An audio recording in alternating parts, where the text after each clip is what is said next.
السلام علیکم ورحمۃ اللہ وبرکاتہ۔ الحمد للہ الذی نزل الفرقان لیکون للعالمین نذیرا واشہد ان لا الہ الا اللہ وحدہ لا شریک لہ واشہد ان محمدا عبدہ ورسولہ ارسلہ بالہدی ودین الحق لیظہرہ علی الدین کلہ وکفی باللہ شہیدا اما بعد اعوذ باللہ من الشیطان الرجیم بسم اللہ الرحمن الرحیم وما ارسلنا من قبلک من رسول الا نوحی الیہ انہ لا الہ الا انا فاعبدون۔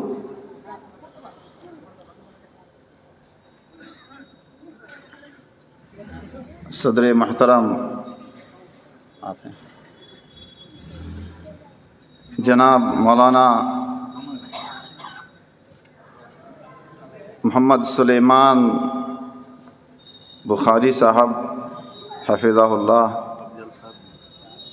جناب مولانا افضل حسین صاحب حفظہ اللہ وبارک فی حیاتہما، میرے بھائیوں، بزرگوں، عزیز بچوں، مولانا محمد سلیمان بخاری صاحب نے مجھ سے کہا کہ کہیں کہیں بنگلہ میں بھی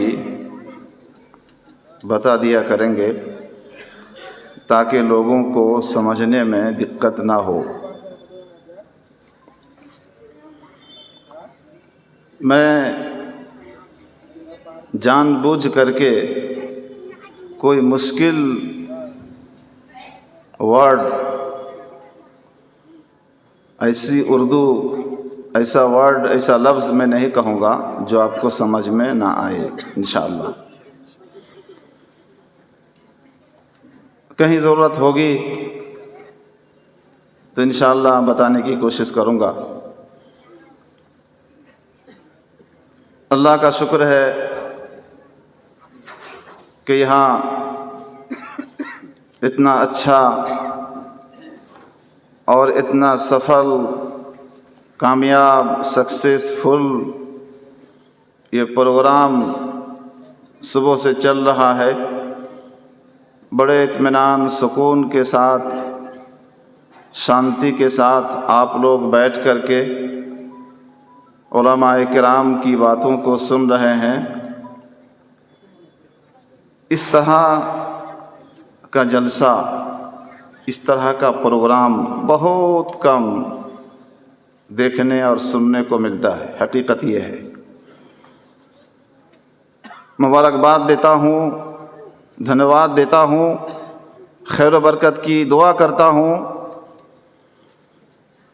ذمہ داروں کے لیے، کمیٹی کے لوگوں کے لیے، جن لوگوں نے دن رات ایک کر کے محنت اور کوشش کر کے اس پروگرام کو سجایا ہے اور اس شکل میں اس پروگرام کو ان لوگوں نے یہاں کیا ہے۔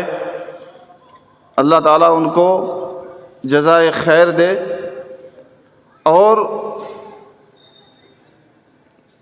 جو تقریریں ہوئیں مجھ سے پہلے مولانا نور الاسلام صاحب بخاری حفظہ اللہ بنگلہ میں جس ٹاپک پر بات کر رہے تھے، یہ وبا، یہ بیماری اور یہ حرام چیز کا استعمال کرنا، نشہ والی چیز کھانا یقیناً ایک غلط کام ہے۔ میں سمجھتا ہوں کہ آپ لوگوں پر اس تقریر کا اچھا اثر پڑا ہے، انشاءاللہ آپ ہدایت ضرور پائیں گے۔ یہ بری عادت آپ کے اندر ہے تو آپ انشاءاللہ ضرور چھوڑیں گے۔ آپ ہدایت پائیں گے تو پھر یہ جلسہ کرنے والے، جلسہ کرانے والے جو ذمہ دار لوگ ہیں، آپ کی ہدایت کا ثواب ان کو بھی ملے گا، اور یہ بہت بڑی بات ہے۔ خیر لک من حمر النعام کہا گیا ہے، آپ کے ذریعے سے کوئی ہدایت پا جائے، کوئی غلط چیز چھوڑ دے، نشہ چھوڑ دے، یقیناً یہ بڑی بات ہے، اور جلسے کی یہ بہت بڑی کامیابی ہے، سفلتا ہے۔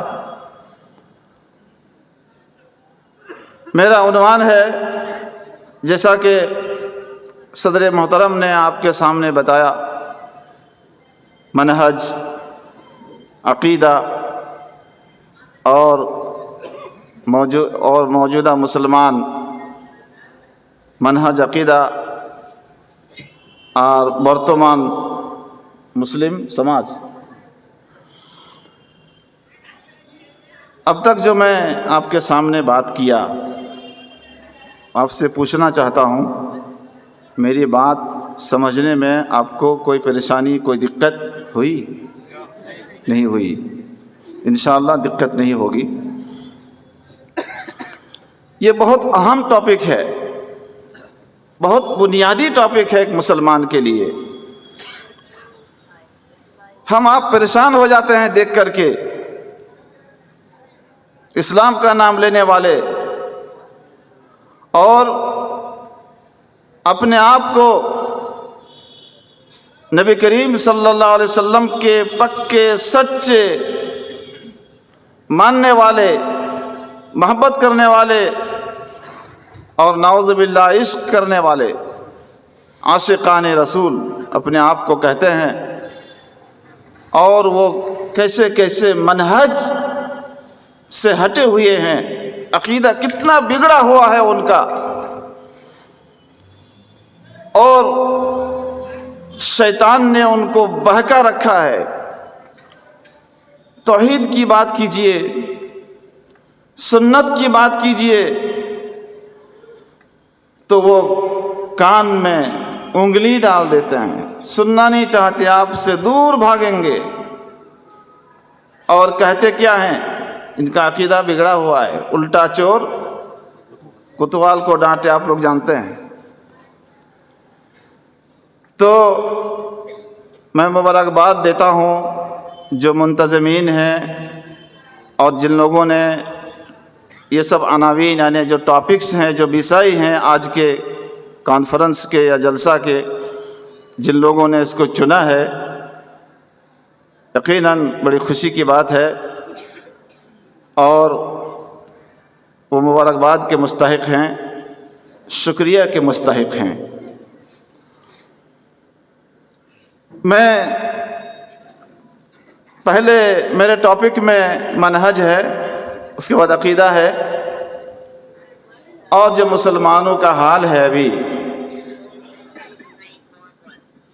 وہ چیز ہے، لیکن میں سب سے پہلے عقیدے پر بات کرنا چاہتا ہوں، اور یہ مفرد الفاظ ہیں، عقیدہ، منہج۔ تو عام طور پر جو محاضرہ ہوتا ہے یا سیمینار ٹائپ کا جو پروگرام ہوتا ہے، تو لوگ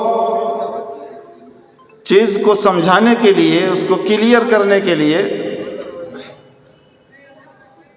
اس کی میننگ بتاتے ہیں، لغوی اور اصطلاحی معنی اور تعریف بیان کرتے ہیں، اس سے بات سمجھ میں آتی ہے کہ عقیدہ کیا ہے اور منہج پھر کیا چیز ہے۔ تو محترم بھائیوں اور بزرگوں، میں سب سے پہلے عقیدہ کے سلسلے میں بات کرنا چاہتا ہوں۔ یہ عقیدہ، عقدہ یا عقدو، عقدن سے ہے، عقدہ یا عقدو عقدن، اس کا معنی گرہ لگانا، باندھنا، مضبوطی سے باندھنا۔ کہا جاتا ہے عقد الحبل یعقد عقدن، کوئی بورا میں دھان ڈالتا ہے دھان رکھنے کے بعد گر نہ جائے، اس لیے رسی سے اس کے منہ کو باندھ دیا جاتا ہے۔ کیوں؟ تاکہ وہ کھلے نہیں، اور مضبوطی سے باندھتے ہیں، کس کے دبا کر کے باندھتے ہیں کہ کھل نہ جائے۔ یہ عقد یعقد اور عقیدہ اس معنی میں استعمال ہوتا ہے۔ ہمارا آپ کا عقیدہ اتنا مضبوط ہونا چاہیے، توحید کا بندھن، توحید کی گانٹھ، توحید کی گرہ بہت مضبوط ہونا چاہیے، اتنا مضبوط کہ کوئی غلط چیز، کوئی شرک اس میں گھس نہ جائے۔ اسی طرح سے عہد کے معنی عہد و پیمان کے بھی آتا ہے۔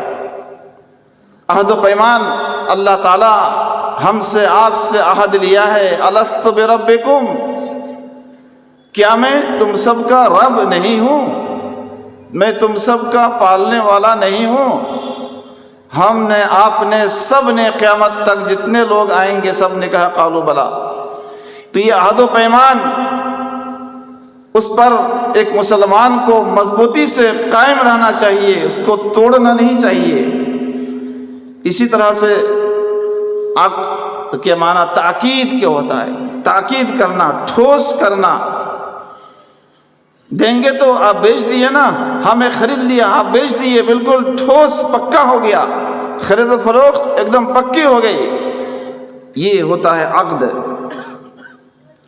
یہ تو اس کا میننگ عقیدہ کا، جس میں گرہ لگایا گیا ہو، جس میں گانٹھ لگائی گئی ہو، اس کا اصطلاحی معنی ہے، اس کی تعریف۔ اللہ تعالیٰ کے لیے جو تمام چیزوں کو ثابت کرنا ہے اور جن تمام چیزوں کے بارے میں جاننا ضروری ہے، ان تمام چیزوں کو جاننا اور اس پر پختہ وشواس رکھنا، یقین رکھنا، یہ عقیدہ ہے۔ شریعت میں عقیدہ کی تعریف، مثلا ہم آپ جانتے ہیں، جاننا چاہیے ہر ایک مسلمان کو کہ وحدانیت، اللہ ایک ہے، اللہ ایک ہے، اس پر ہمارا آپ کا دڑ وشواس اور یقین، پختہ یقین دل میں ہونا چاہیے، اور زبان سے بھی اس کو ادا کرنا ہے۔ اسی طرح سے ربوبیت، وحدانیت، ربوبیت کا مطلب یہ کہ اللہ تعالیٰ ہی ہم کو، آپ کو پالنے والا ہے، روزی روٹی اللہ ہی دیتا ہے، پانی برساتا ہے، پانی، ہوا، آگ، یہ سب کچھ، ہر چیز کا مالک اللہ ہے۔ سورج کو پورب سے اٹھانا اور پچھم میں ڈوبانا، رات کا آنا، دن کا آنا، یہ سب کچھ تنہا اللہ ہی کرتا ہے۔ ہمارا آپ کا یہ پختہ یقین اور وشواس ہونا چاہیے اپنے دل کے اندر۔ اور اسی طرح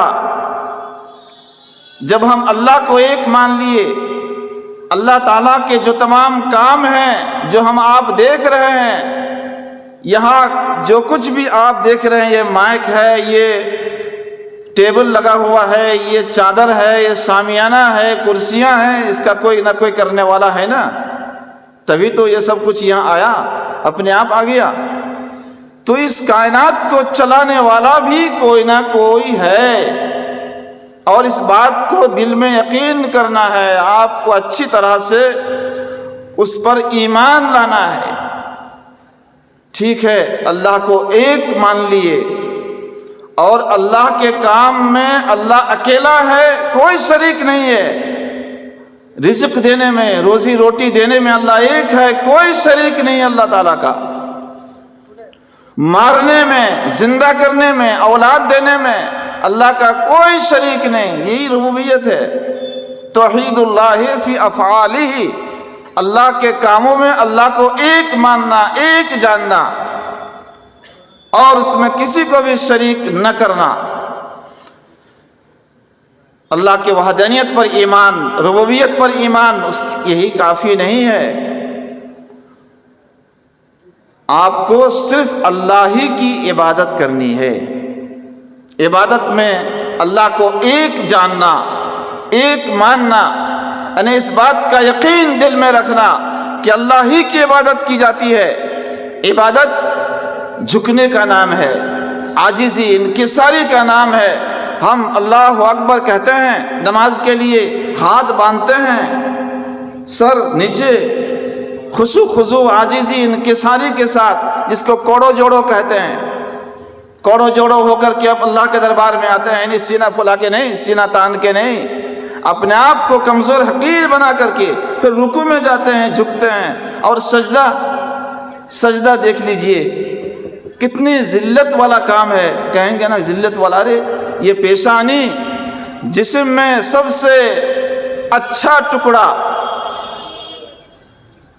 چہرہ ہے، اور چہرے میں سب سے اوپر اور سب سے اچھی جو وہ اچھا حصہ ہے، اچھا ٹکڑا ہے، وہ پیشانی ہم نیچے رکھتے ہیں، چوتڑ ہم اوپر رکھتے ہیں۔ کیا درشیہ ہے، کیسا لگتا ہے؟ جو لوگ پہلی بار دیکھتے ہیں وہ ہنستے ہیں، یہ پاگل ہو گیا ہے، چوتڑ اوپر اور پیشانی نیچے زمین پر۔ جی ہاں، یہ عبادت ہے، اور یہ صرف اللہ کے لیے۔ ہم نماز پڑھیں صرف اللہ کے لیے، ہم مانگیں صرف اللہ ہی سے، کسی اور سے ہم کو نہیں مانگنا ہے۔ تو محترم بھائیوں، یہ توحید عبادت اس کو کہتے ہیں، یا توحید کی بات ابھی بعد میں آئی، عقیدہ کی بات ابھی چل رہی ہے۔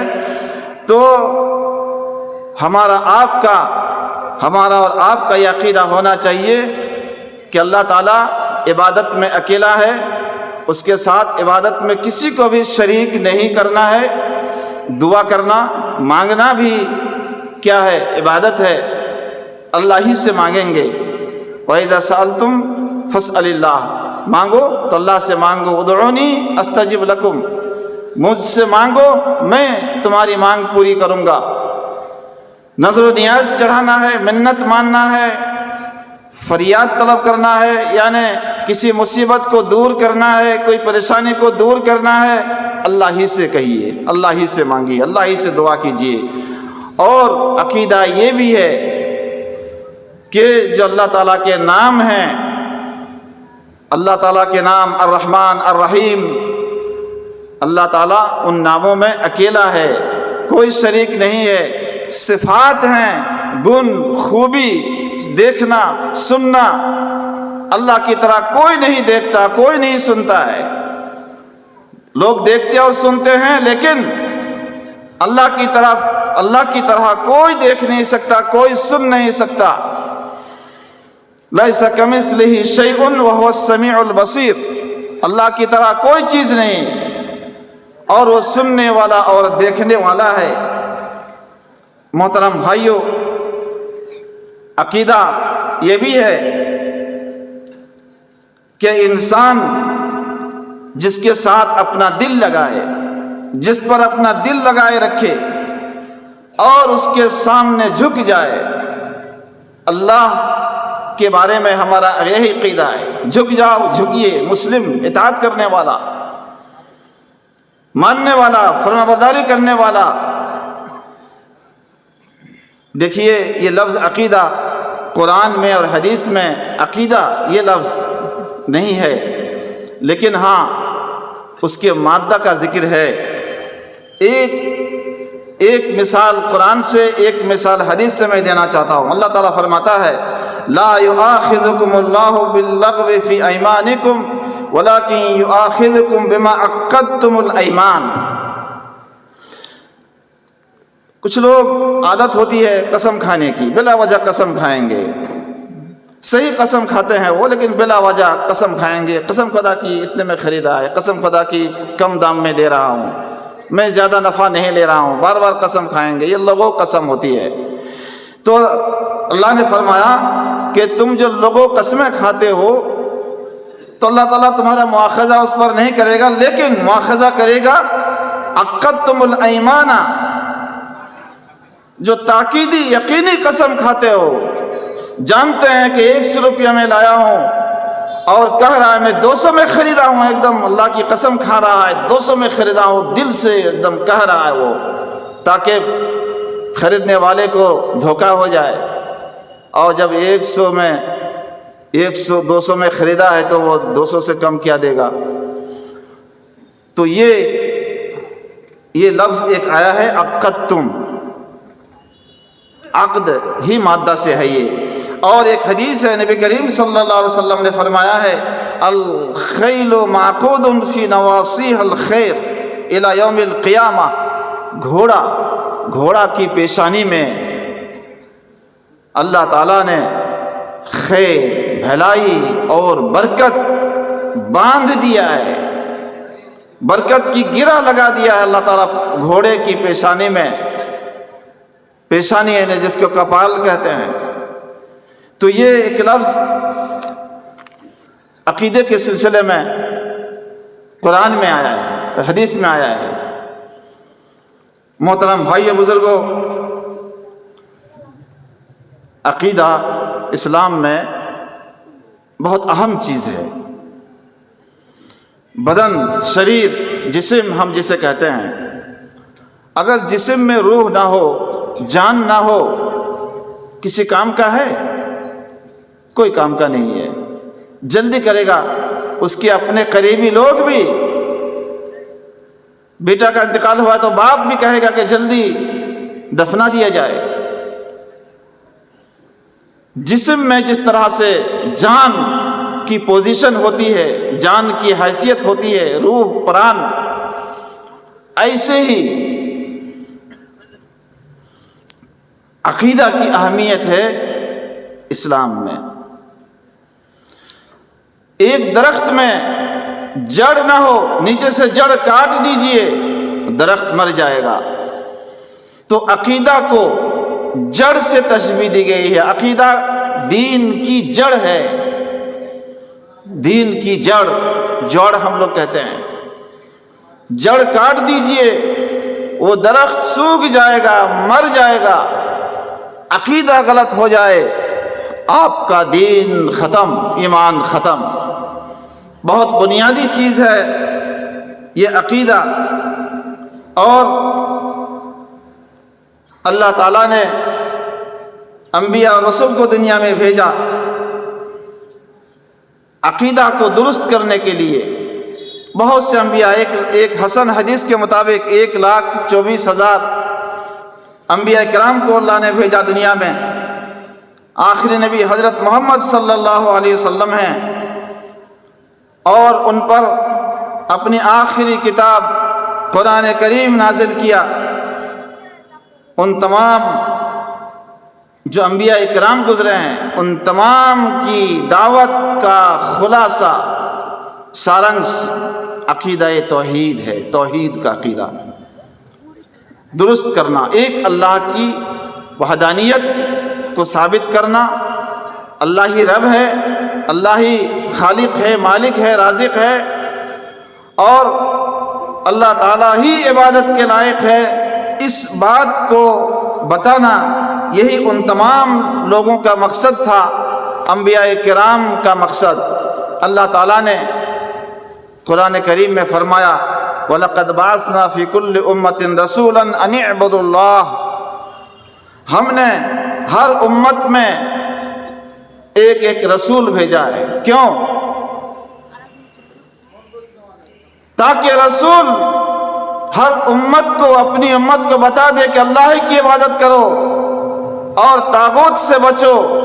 اللہ کے علاوہ جتنے تمام لوگوں کی عبادت ہوتی ہے، جن کے سامنے لوگ جھکتے ہیں، جن کے بارے میں یہ عقیدہ رکھتے ہیں کہ نفع نقصان کا مالک ہے، یہ ہماری مصیبت دور کر سکتا ہے، یہ ہمیں بھلائی پہنچا سکتا ہے، روزی روٹی دے سکتا ہے، اس سے لوگوں کو دور کرنے کے لیے اللہ نے انبیاء کرام کو دنیا میں بھیجا۔ محترم بھائیوں، بہت سارے علم ہیں، سائنس ٹیکنالوجی کا علم، بہت سارے گیان علم ہیں، لیکن اصل اوریجنل اور بنیادی علم یہ علم توحید ہے، توحید کا علم۔ اور جتنے باقی علوم ہیں توحید ہی کی فرع ہیں اور اسی سے نکلے ہیں۔ کیوں؟ اس لیے کہ یہ توحید سب سے بہتر عبادت، سب سے بہتر، سب سے اچھی اطاعت، فرما برداری توحید ہے۔ اور توحید نہ ہو، ایک اللہ کا عقیدہ دل میں نہ ہو تو نماز، روزہ، حج، زکوٰۃ کچھ بھی قبول نہیں ہوگا اللہ کے نزدیک۔ عقیدہ صحیح ہونا چاہیے، ایک اللہ کا عقیدہ دل میں ہونا چاہیے، تبھی ہماری آپ کی عبادت، عمل، نماز، روزہ وغیرہ وغیرہ یہ قبول کرے گا اللہ تعالیٰ، ورنہ قبول نہیں کرے گا۔ اب آپ سمجھیے کہ عقیدہ اور توحید کا عقیدہ کتنا ضروری ہے، کتنا کمپلسری ہے۔ ہمیں اور آپ کو اپنا عقیدہ درست کرنا ہوگا۔ دین کے جو مسائل ہیں، دین کے جو امور ہیں، یعنی جو تمام چیزیں شریعت میں ہیں، دو حصہ میں بانٹ سکتے ہیں، دو پارٹس میں۔ نمبر ایک ایمانیات ہے، ایمان کے ساتھ جس کا تعلق ہے، اور اسی کو ہم عقائد کہتے ہیں، عقائد۔ اور دوسرا حصہ عبادات ہے، عبادات، اس کو ہم عمل کہتے ہیں۔ اور یہ عقیدہ اور عمل، عقیدہ اور عمل دیکھا جاتا ہے۔ کسی انسان کو دیکھنا ہو، اس کا عقیدہ دیکھیے، اس کا عمل دیکھیے۔ تو اس طرح سے محترم بھائی اور بزرگوں، توحید کا عقیدہ بہت مضبوط، ٹھوس ہونا چاہیے، کوئی کمی نہیں آنا چاہیے، اس میں کوئی شک شبہ نہیں ہونا چاہیے۔ ہم جس جگہ رہتے ہیں، ہم آپ لوگ، یہ یہاں عرس ہے، وہاں مزار ہے، لوگ کیا کیا اس شرک کے اڈے کھول کے رکھے ہیں، کیا کیا تماشا کر رہے ہیں لوگ۔ آج کل بہت زیادہ بڑھ گیا ہے یہ۔ ان تمام چیزوں کو دیکھ کر کے آپ کے دل میں ہرگز تھوڑا سا بھی وسوسہ نہیں آنا چاہیے کہ پتہ نہیں شاید یہی سب صحیح ہے۔ اور اتنے بڑے بڑے مولانا لوگ آتے ہیں، اونچی اونچی ٹوپی لگا کے، جبہ کبہ پہن کر کے، تو یہ لوگ نہیں سمجھتے ہیں، قرآن کی آیت پڑھتے ہیں، حدیث پڑھتے ہیں۔ ہرگز نہیں، دھوکہ نہیں کھائیے گا۔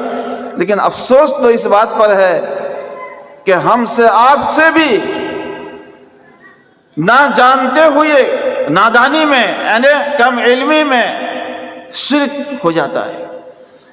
آئیے میں آپ کو بتاتا ہوں، اللہ تعالیٰ نے اپنے نبی حضرت محمد صلی اللہ علیہ وسلم کو تنبیہ کی۔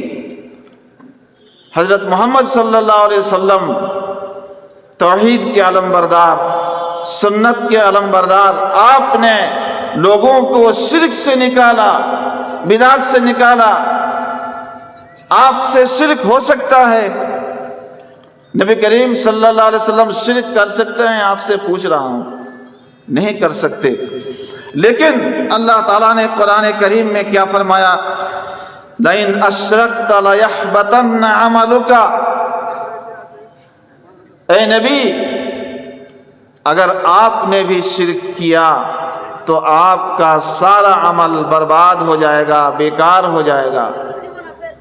ہمارے نبی اللہ تعالیٰ کے محبوب پیارے بندے، محبوب اور پیارے بندے، اپنے نبی سے اللہ فرما رہا ہے، اے نبی، اگر آپ نے بھی شرک کیا، آپ کو بھی بخشوں گا نہیں، چھوڑوں گا نہیں۔ اور آج پیٹ پالنے والے مولوی لوگوں کو بہکا کے چلے جاتے ہیں، شرک بدعت کرتے ہیں، اور اپنے آپ کو پکے سچے عاشق رسول یا کہیے جنتی اپنے آپ کو کہتے ہیں۔ یہ بہت بڑا دھوکہ ہے جس میں وہ لوگ پڑے ہوئے ہیں۔ لیکن بڑا افسوس ہوتا ہے اس وقت جب ہمارے بھائی لوگ بھی ایسے مزاروں میں، ایسے عرس میں گھومتے رہتے ہیں، بال بچوں کو ساتھ لے کر کے گھومتے ہیں، ٹہلاتے ہیں، دکھاتے ہیں، میلہ ٹھیلا میں شریک ہوتے ہیں، نعوذ باللہ من ذالک۔ اگرچہ آپ وہاں جا کر کے چادر نہیں چڑھاتے، مٹھائی نہیں چڑھاتے، کوئی جانور ذبح نہیں کرتے، آپ پیشانی نہیں ٹیکتے ہیں، جھکتے نہیں ہیں، قبر والے سے مانگتے نہیں ہیں، آپ کہتے ہیں کہ ہم تو نہیں مانگتے، ہم تو نہیں مانگتے ہیں، پھر جاتے کیوں ہیں؟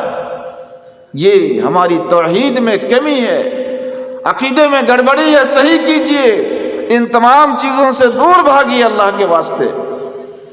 یہ بھی تعاون علی الاثم، گناہ کے کام میں یہ بھی مدد کرنا ہوا۔ آپ کیوں جائیں گے وہاں؟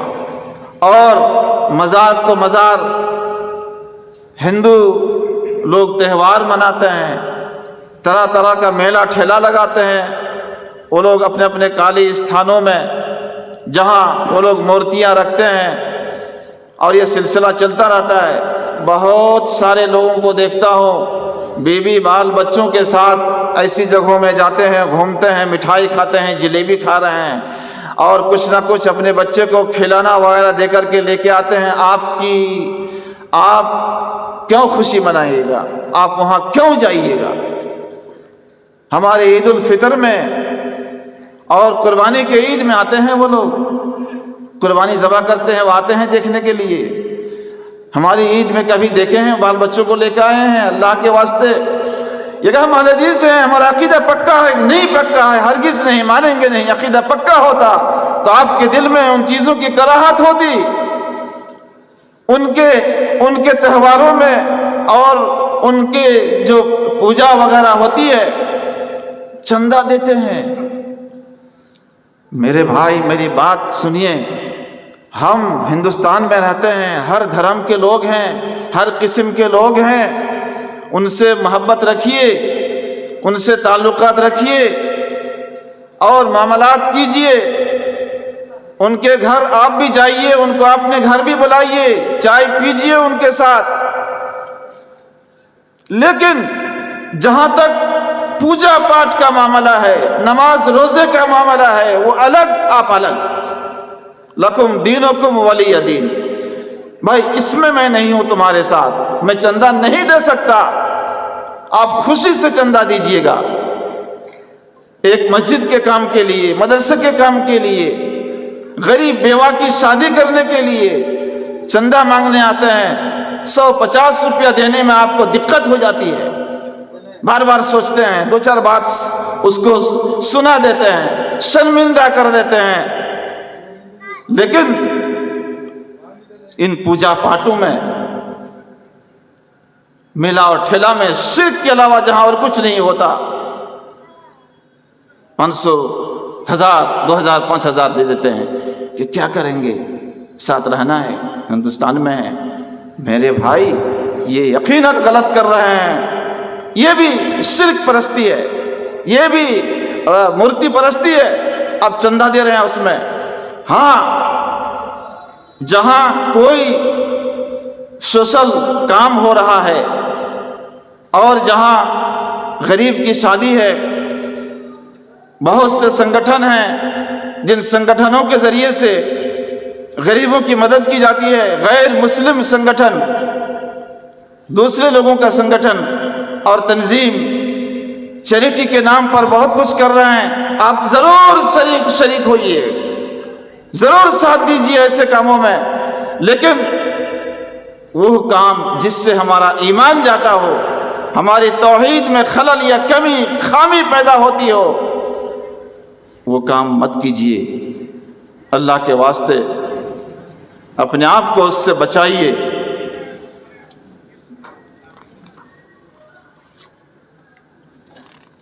میں آج کے ٹاپک کا دوسرا ورڈ منہج ہے۔ منہج، ہمارا آپ کا اللہ پر یقین بالکل پکا ہو گیا انشاءاللہ؟ پکا ہوا، پختہ ہوا یقین؟ کمی خامی ہے دور کریں گے انشاءاللہ۔ چلیے یہ ہونا ہی چاہیے۔ اب منہج مانے طریقہ، منہج مانے طریقہ، اس میں تفصیل سے لکھا ہوا ہے، میں نہیں جاؤں گا۔ اللہ کی عبادت، اللہ کو ایک مانیں گے، اللہ کی عبادت کریں گے، طریقہ کیا ہوگا؟ عبادت کا طریقہ، طور طریقہ، نیم قانون، یہ منہج نہج یا نہج و نہجن اور نہوجن، اس سے یہ منہج آیا ہے۔ اس کی میننگ ہے واضح، ظاہر، نمایاں، روشن ہونا۔ اور منہج، منہاج اور نہج، منہج، منہاج اور نہج ایک ہی معنی میں ہے۔ عربی میں اس کو کہتے ہیں الطریق الواضح الذی لا التباس فیہ، واضح راستہ، روشن، کلیئر راستہ، جس میں کوئی التباس نہیں، جس میں کوئی دھندلا پن نہیں، کوئی کمی خامی خرابی نہیں۔ یہ روڈ ہے، سیدھا روڈ، نیشنل ہائی وے ہے، سیدھے گوہاٹی پہنچ جائیے، واضح راستہ ہے، وہی ہے منہج، یعنی سیدھا راستہ جو بالکل واضح ہو، روشن ہو۔ اللہ تعالیٰ نے قرآن کریم میں فرمایا ہے لِكُلٍّ جَعَلْنَا مِنْكُمْ شِرْعَةً وَمِنْهَاجًا، یہ لفظ قرآن میں ہے۔ ہر ایک کے لیے، تم میں سے ہر ایک کے لیے ہم نے شریعت، دستور، راستہ بنا دیا ہے، ہر ایک کے لیے الگ الگ راستہ بنا دیا ہے۔ اس آیت سے مراد اس سے پہلے ہم آپ محمد صلی اللہ علیہ وسلم کی امت ہیں، اور اس سے پہلے جتنے انبیاء کرام آئے ان کی بھی اپنی اپنی امتیں تھیں، اور ان کے یہاں بھی شریعتیں تھیں الگ الگ، اور سب کے الگ الگ طور طریقے تھے۔ فروعی چیز جو آنشک چیزیں ہیں، جزئی مسائل ہیں، اس میں اختلافات تھے، الگ الگ تھے۔ کسی شریعت میں کوئی چیز حلال، کسی کی شریعت میں کوئی چیز حرام، لیکن توحید میں سب ایک تھے۔ الگ الگ طور طریقہ تھا، عبادت کا طریقہ الگ تھا، لیکن توحید میں سب ایک تھے، توحید میں کوئی اختلاف نہیں تھا، اور سب کی دعوت، تمام انبیاء کرام کی دعوت ایک ہی تھی۔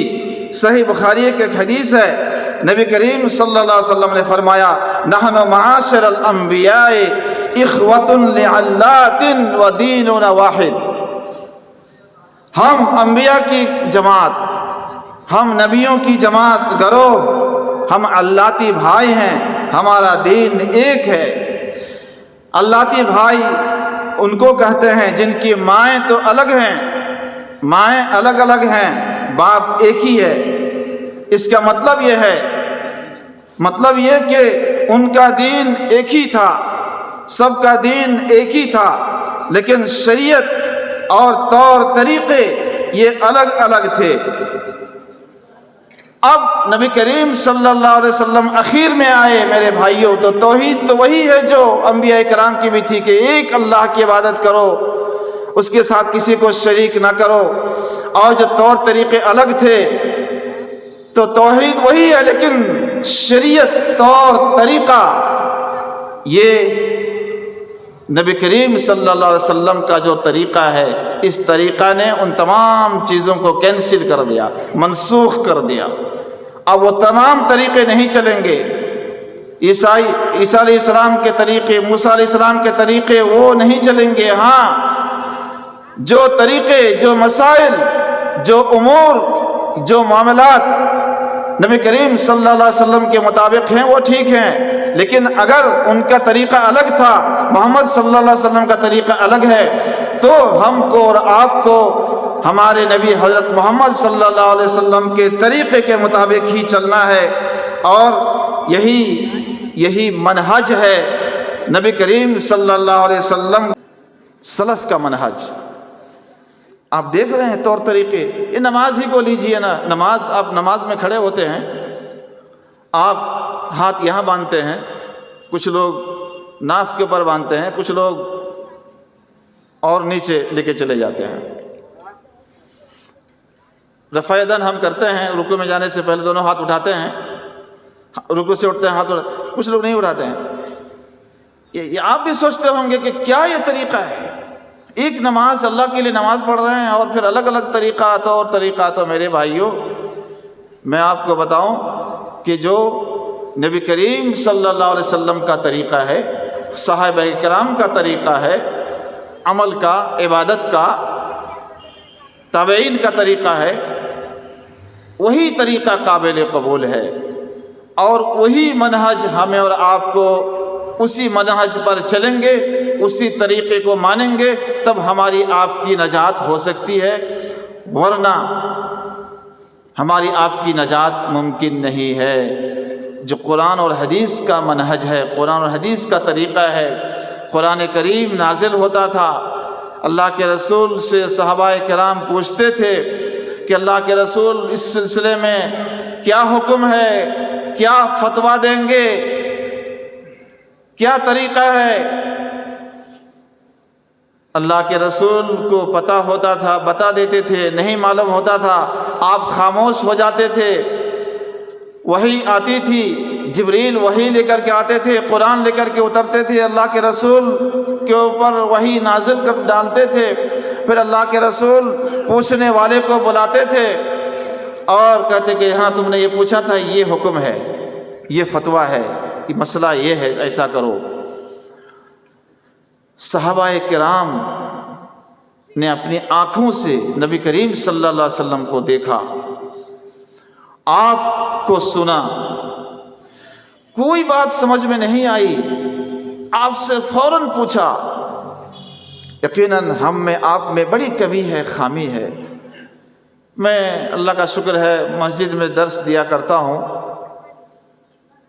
تقریباً ہر درس میں بولتا ہوں کہ میرے بھائیوں، ہم پڑھے ہیں تو کیا ہوا، پڑھا بھی رہے ہیں 25-30 سال بلکہ 40 سال سے تقریباً، ہم اپنی بات بول رہے ہیں کہ ہم کو بھی کتاب دیکھنا پڑتا ہے۔ مسائل میں باریکی ہے، باریکی کیا بولیں گے بنگلہ،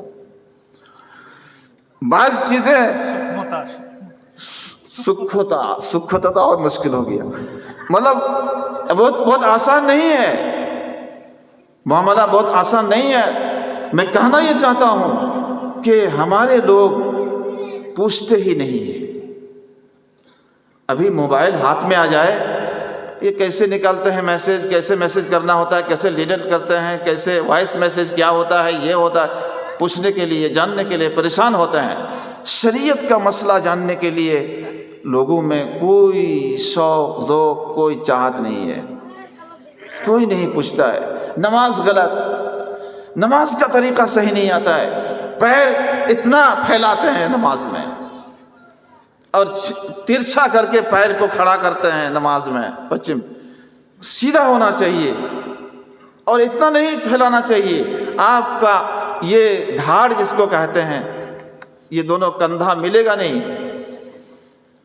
اور سجدہ میں جاتے ہیں تو خالی ہو جاتا ہے کہ فاصلہ ہو جاتا ہے، پھاک تھکے যাচ্ছে سجدار সময় ফাঁক, এতখানি ছিতরে পা খাড়ো করবে তো হবে, অ্যাডজাস্ট হবে, হবে না তো কেউ জিজ্ঞেস করে না। ফাসআলু আহলা যিকরি ইন কুনতুম লা তা'লামুন। অনেক সমস্যা, অনেক মশলা মাসাইল আছে আমরা জানি না, জিজ্ঞেস করি না। আল্লাহর ওয়াস্তে জিজ্ঞাসা করেন, খালি মোবাইলে দেখিয়েন না। মোবাইল তো আছে, ওর গুণ খুবই আছে, ইনকার করা যাবে না, কিন্তু সবটাই সঠিক নয়। আমরা ধোঁকা খাইয়ে যাচ্ছি। মুহাদ্দিস এক গ্রুপ আছে মোবাইলে, এই মুহাদ্দিস নামে শিরক বেদাতও ঢুকিয়ে দিয়েছে।